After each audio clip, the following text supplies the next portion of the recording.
Welcome to another episode of hashtag GKSAYS. It's the bro with the fro that you know, so let's go. What we're talking about today is, we'll look over here, is bearings. These bearings are for these rear knuckles in the back of the traxxas. And I remember I was telling you guys that I was going to come up with a product to show you that would be great for RC cars, these speed running guys, all of that this will be good for. What we have here is something called Interflon. This is a lube with Teflon in it. It isn't like another product that came out like that. These people actually perfected it. I'm going to put links below in the comments or add it with the post just to show you. And you just have to look up the links and they'll tell you what this stuff is all about. This right here is a metal clean. This is what you want to clean things out with. I know us mechanics are used to using like brake clean and things like that. And I hear you guys, your speed runners, doing your bearings with different weights and whatnot. This right here, I have a feeling is going to reduce resistance. It will make you a little bit faster. Now, just for an experiment, I'm just going to do this. You know, it doesn't want to roll much. This one doesn't want to roll much. And that's what that is. Everybody has to pre-treat their bearings. So what I'm going to do is take a rattle can, and you don't use a lot of this stuff, believe it or not. From what I heard, it's actually charged. And what it does is it sticks to the metal, it pulls itself to center. It's like magnetically charged.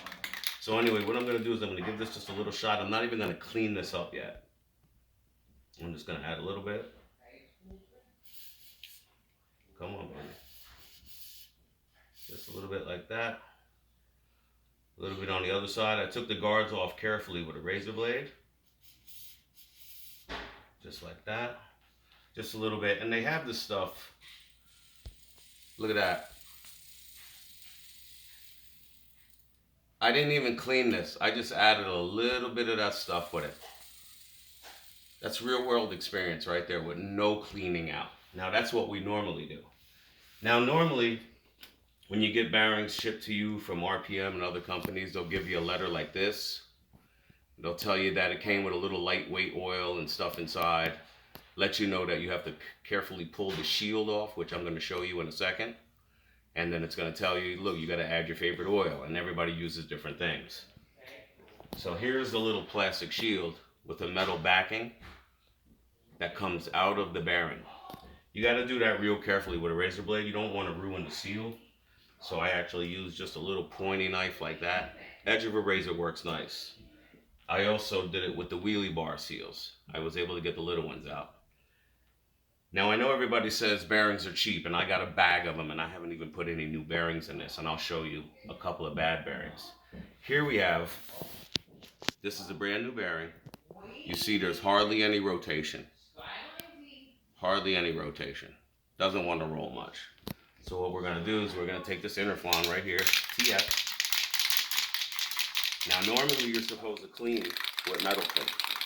That's good if you're doing nuts and bolts and things like that on automotive. There's a lot of uses for this. But for RC, I'm going to say we put in some waterproofing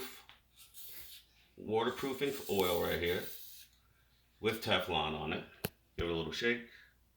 And they have so many uses for these products. When you see the link and you start looking these people up, you're going to be wondering how you lived without them. Now, as you see, it's hard to see. Maybe you can see the bearings. Look how easy they spin now. And I don't even have any traction. I actually have oil on the outside of this. So let's see. We'll do it like that. Let me see. Oh yeah, I can see the bearings.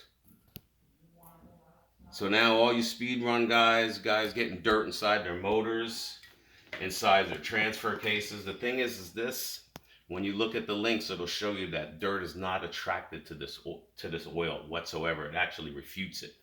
Now the thing is, back inside of here, these bearings are never done. I've got slack on them. So when I change them out, I'm going to put all of this in all my bearings that I do. As you can see what it did, even after sitting a little while, the wheelie bar, it'll always be like that now because dirt will not get in. Look how fast that goes.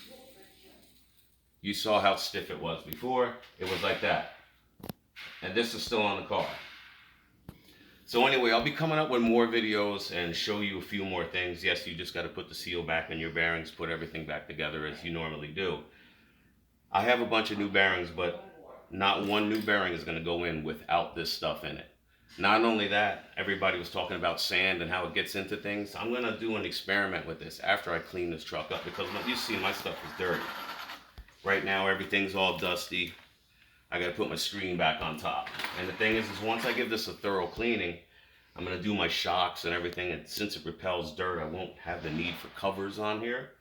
Once I do it all over, clean it all up, I actually do a spray test over the top and see if it refutes the sand.